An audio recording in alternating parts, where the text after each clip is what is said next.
Imagine the benefits of so admirable a system and a piece of river 1,300 miles long, whose channel was shifting every day. The pilot, who had formerly been obliged to put up with seeing a shoal place once or possibly twice a month, had 100 sharp eyes to watch it for him now, and bushels of intelligent brains to tell him how to run it.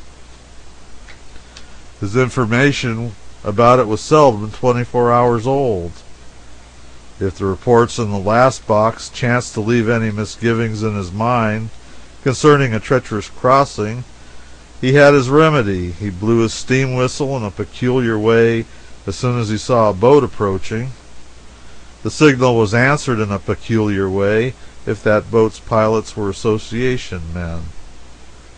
And then the two steamers ranged alongside, and all uncertainties were swept away by fresh information furnished to the inquirer by word of mouth and in minute detail. The first thing a pilot did when he reached New Orleans or St. Louis was to take his final and elaborate report to the association parlors and hang it up there, after which he was free to visit his family. In these parlors a crowd was always gathered together, discussing changes in the channel, and the moment there was a fresh arrival everybody stopped talking till this witness had told the newest news and settled the latest uncertainty. Other craftsmen can sink the shop sometimes and interest themselves in other matters. Not so with a pilot. He must devote himself wholly to his profession and talk of nothing else. For it would be small gain to be perfect one day and imperfect the next. He has no time or words to waste if he would keep posted. But the outsiders had a hard time of it. No particular place to meet and exchange information. No wharf boat reports. None but chance and unsatisfactory ways of getting news. The consequence was that a man sometimes had to run 500 miles of river on information that was a week or 10 days old. At a fair stage of the river that might have answered, but when dead low water came it was destructive. Now came another perfectly logical result. Outsiders began to ground steamboats, sink them, get into all sorts of trouble, whereas accidents seemed to be entirely away from the association men. Wherefore even the owners and captains of boats furnished exclusively with outsiders, and previously considered to be wholly independent of the association, and free to comfort themselves with brag and laughter, began to feel pretty uncomfortable. Still they made a show of keeping up the brag until one black day, when every pilot of the lot was formally ordered to immediately discharge his outsiders and take association pilots in their stead. Who was it that had the dashing presumption to do that? Alas, it came from a power behind the throne that was greater than the throne itself. It was the underwriters. It was no time to swap knives. Every outsider had to take his trunk ashore at once. Of course it was supposed that there was collusion between the association and the underwriters, but this was not so. The latter had come to comprehend the excellence of the report system of the association and the safety it secured, and so they made their decision amongst themselves and upon plain business principles. There was weeping and wailing and gnashing of teeth in the camp of the outsiders now, but no matter. There was but one course for them to pursue, and they pursued it. They came forward in couples and groups and pro-offered their $12 and asked for membership. They were surprised to learn that several new bylaws had been long ago added. For instance, the initiation fee had been raised to $50. The sum must be tendered, and also 10% of the wages which the applicant had received each and every month since the founding of the association. In many cases this amounted to $300 or $400. Still the association would not entertain the application until the money was present. Even then a single adverse vote killed the application, Every member had to vote yes or no in person and before witnesses, so it took weeks to decide a candidacy because many pilots were so long absent on voyages. However, the repentant sinners scraped their savings together, and one, by our tedious voting process, they were added to the fold.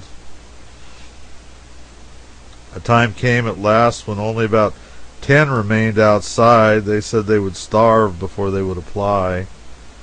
They remained idle a long while because, of course, nobody could venture to employ them.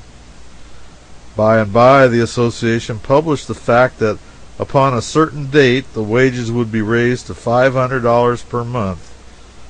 All the branch associations had grown strong now, and the Red River one had advanced wages to $700 a month. Reluctantly, the 10 outsiders yielded in view of these things and made application.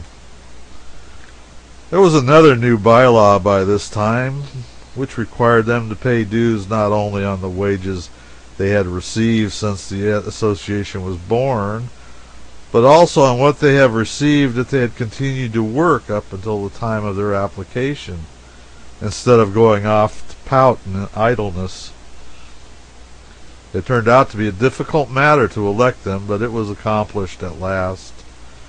The most virulent sinner of this batch had stayed out and allowed dues to accumulate against him so long that he had to send in $625 with his application. The association had a good bank account now and was very strong. There was no longer an outsider. A bylaw was added forbidding the reception of any more cubs or apprentices for 5 years, after which time a limited number would be taken, not by individuals, but by the association, upon these terms. The applicant must not be less than 18 years old and of a respectable family and good character. He must pass an examination as to education, pay $1,000 in advance for the privilege of becoming an apprentice, and must remain under the commands of the association until a great part of the membership, more than half I think, should be willing to sign his application for a pilot's license. All previously articled apprentices were now taken away from their masters and adopted by the association. The president and secretary detailed them for service on one boat or another as they chose, and changed them from boat to boat according to certain rules. If a pilot could show that he was in infirm health and needed assistance, one of the cubs would be ordered to go with him. The widow and orphan list grew, but so did the association's financial resources. The association attended its own funerals in state and paid for them. When occasion demanded, it sent members down the river upon searches for the bodies of brethren lost by steamboat accidents. A search of this kind sometimes cost $1,000. The association procured a charter and went into the insurance business also. It not only insured the lives of its members, but took risks upon steamboats. The organization seemed indestructible. It was the tightest monopoly in the world.